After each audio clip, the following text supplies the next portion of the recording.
All right, everybody, it's Nash here, and I think we got a good one today. The Texas Longhorn fans, we're no stranger to seeing hype with the Texas Longhorn team, especially in the past few years. You had that Georgia win, and then immediately after, we're ranked 11th going into the season. So, hype is not something that haven't seen in 10 years. But this wide receiver room is looking good. It is a consensus top 5 wide receiver room, and we're going to be looking at some other wide receiver rooms in the nation that are top 5. And really seeing if Texas belongs and if the hype is real. But before you do that, hit a like on the video, subscribe to the channel, and comment down below your thoughts on the wide receiver room for this Texas Longhorn team in 2023. And at the very least, drop a like for that good boy Rex. He's a handsome dog, handsome young man right there. Absolutely. All right, now we're going to start off. And before I start off, we're going to be using some On3 rankings. Okay, they're going to be given 2 rankings: college rating, and then the recruit rating. The college rating, that's On3's, okay? And I said On3. That's On3's actual, they've gone, they look at the stats. I don't know if it's purely statistic or if they use some film. I don't know what they do to determine the rating.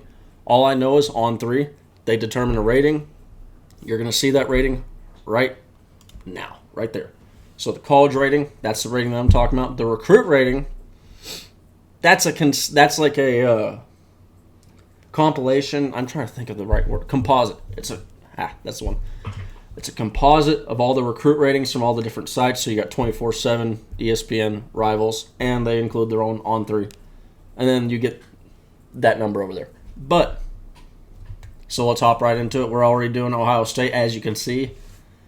Ohio State, if you say any other room other than Ohio State, it's probably going to be the room that you're a fan of. So if you're a Georgia fan and you're saying, oh, Ohio State's not the number 1 room, you're probably going to end up saying Georgia, so on and so on. Now, Ohio State, they inarguably have the best wide receiver in the nation, okay? Marvin Harrison Jr., there's nothing to argue with there. That dude is, if you know his dad, Marvin Harrison Sr., played with Peyton Manning. Marvin Harrison Jr., not exactly the same body style or anything like that, but the wide receiver traits, they definitely pass down that tree. Now, you got behind him Emeka Egbuka. I definitely just butchered that name. Swear I've done it better in the past. Julian Fleming, and then Cade Stover.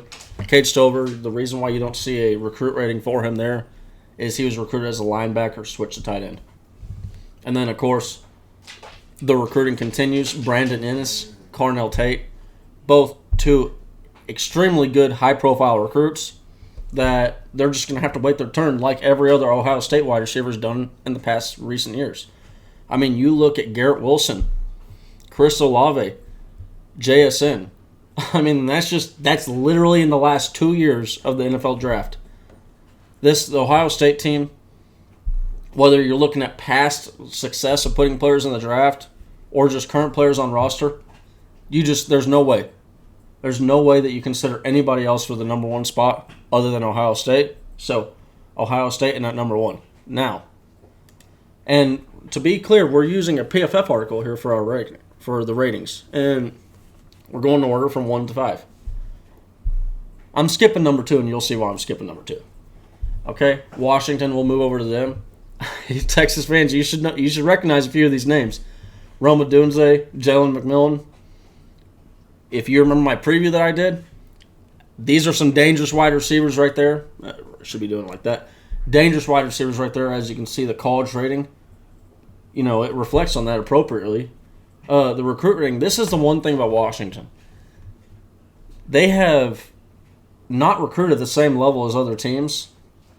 But to end up with this in this room, at the 3rd best wide receiver room in the nation, it shows they've been developing. So while they may not recruit, they develop, and their dudes are good. This is definitely a room it's also probably, if not the most experienced rooms in the nation, one of the most experienced rooms in the nation. Then we're going to be moving on to the University of Georgia, headlined by Brock Bowers. I mean, again, college rating 99. There's not many of those in the On3 rankings. or ratings. Dominic Lovett, transfer from Mizzou. That dude is going to be good for Mizzou. Now, they lost a guy. Thank y'all, Georgia. We love it. A.D. Mitchell. But they replaced him. Ra Thomas, another good player out of Mississippi State. He's them, and then you also got Ladd McConkey coming in too. Ladd McConkey, the very similar to UGA, not UGA, Washington. Not a high recruit, but certainly developed into a good college football player. They also do have a fair bit of experience, especially with the transfers of Dominic Lovett and Ra Thomas coming in. I mean, Georgia is not a school to be sleeping on. Now, the interesting thing is going to be watching the young quarterback, or they're going to be putting in a new quarterback. Hadn't started. And it's going to be interesting watching him, how he uses Dominic Lovett, Ra Thomas. But at the end of the day, Georgia, they hang their hat on their defense, and they are not a team that's sitting there worried about trying to produce a lot of offensive points. If they do, that's just a plus. Coming in at number 4 on the rankings, we're going to have Florida State. Johnny Wilson is, I mean, really, this is basically the room. Johnny Wilson. Now, not to take anything away from Jaheim Bell or Keon Coleman, but it's just, I mean, if you didn't have Johnny Wilson in this room, I think maybe they slot in around like the 20 range or something like that. I don't know, but it's a good room, but it's just taken to another level when you add a guy like Johnny Wilson in there. Like, as you can see, most of those stats from last year for Johnny Wilson. So it says career, but at the end of the day, Johnny Wilson is a dude who can produce, and he will be headed to the NFL. Just book it. And then finally, got our boys.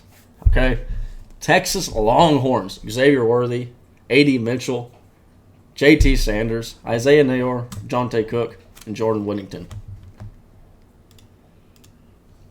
And I will be compiling all these the rating numbers into a list so that you can see where the schools stack up against each other as a total. But as you can see, I mean, Texas, like off the bat, Xavier Worthy is one of they call. This is the funniest thing is On3 recognizes him as one of the best wide receivers in the nation. I mean, if you look at the list that we just had, I mean, you got 97 for Johnny Wilson. Brock Bowers, 99. 97, Roma Dunze. 99 and 98 for Ohio State, and for Marvin Harrison and Muka Egbuka. God, I'm stumbling on that name. It's not that hard to pronounce either. I was hammering it home earlier, but nevertheless, as you can see, the Texas Longhorn wide receivers, they belong.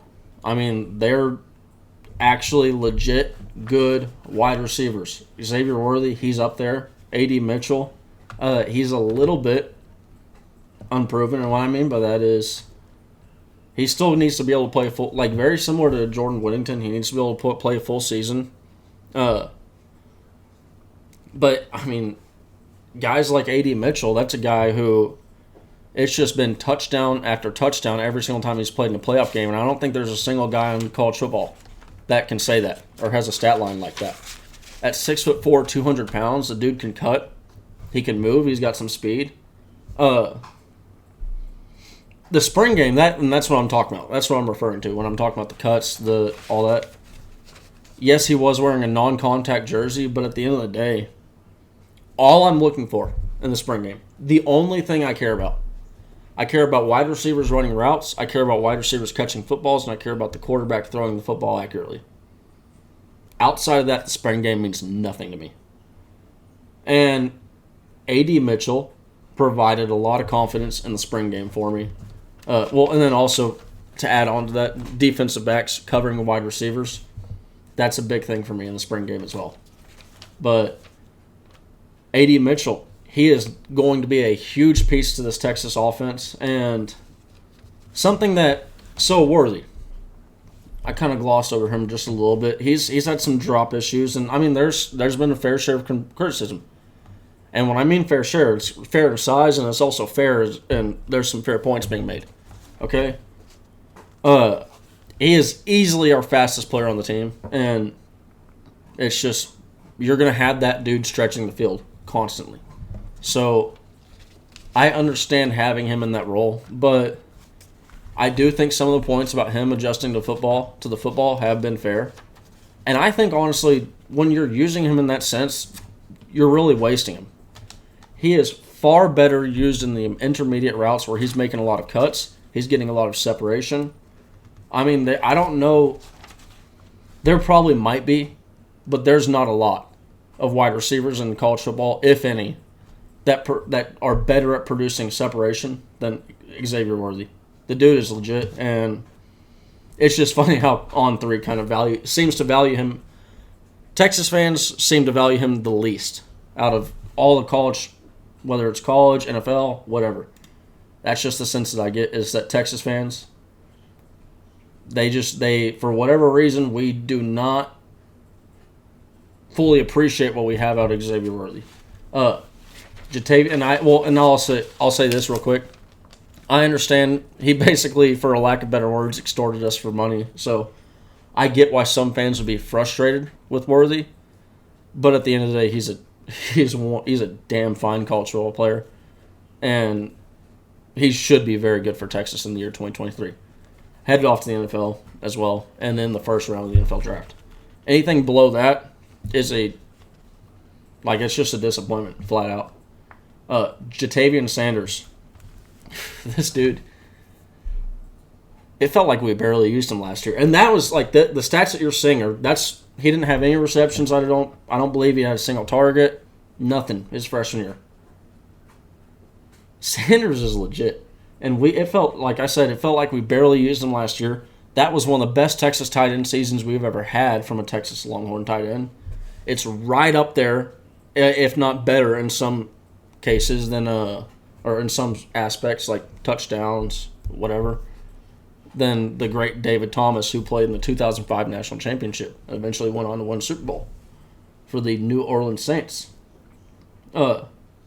Sanders is absolutely massive, literally and figuratively. It's going to be so hard when you talk about A.D. Mitchell, Ja'Tavion Sanders, and Isaiah Neyor. I already mentioned A.D. Mitchell, 6'4", 200 pounds. Sanders is 6'4", right in the 250-pound range, okay? Neyor is 6'3", 215 pounds, running a 4.5. It's hard to, if you're a defensive coordinator, when you see those three guys come on the field, it's going to be, it is a headache. How do we match up? Who's going to be left open is really what it comes down to. Who are you going to leave in a bad matchup? What player are you going to screw over on your defense? Because somewhere on that defense, unless we're playing just like legit NFL defense, future, they just got so lucky, got NFL studs all over the place, someone's going to be outsized. There's going to be a mismatch somewhere with those three guys. And then you add in an Xavier Worthy. It's just not fair. Isaiah Neyor, we just want to see him healthy. Just let him get healthy. It's been a couple of years since he's done that stuff at Michigan, or at Wyoming. He's going to be playing Wyoming again this year on the other side of the field, so that'll be interesting for him. But at the end of the day, the stuff that he showed at Wyoming, that's special, man. It really is special, and this is a guy that I am watching because not only what he did was special, but his profile too is a very special profile. It just doesn't come around often. You may get, when you talk about height, 6'3", 215 pounds, 4.5 speed. Okay, you might get two of those, and you'll get two of those a lot of times. You'll get for example, A.D. Mitchell. You'll get a 6'4" guy, runs sub 4.5. Is he 215 pounds? Nope. It's not often that you get a profile like Isaiah Neyor where you get a big guy that can run that fast. It's special. Now, Jonte Cook, This is a guy that I plan to do a complete video on. Johntay Cook is a big name. He is probably, when you talk about people that the Texas fans are most excited for at the wide receiver room, it's going to be A.D. Mitchell and Johntay Cook at the top.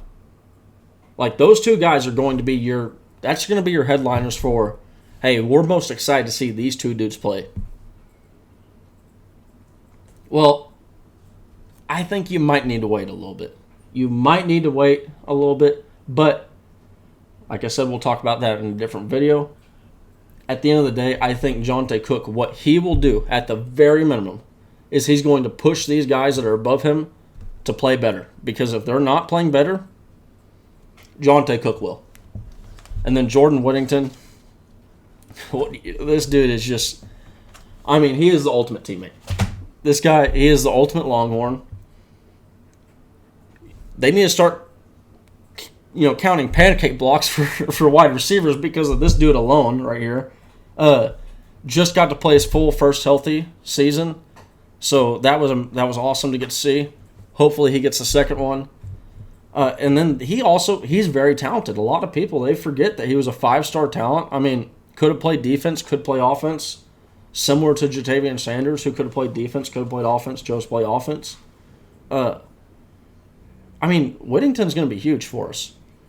He is a massive third down piece for Texas. Jordan Whittington and Xavier Worthy were both tied for 36 first downs on the team, receiving first downs.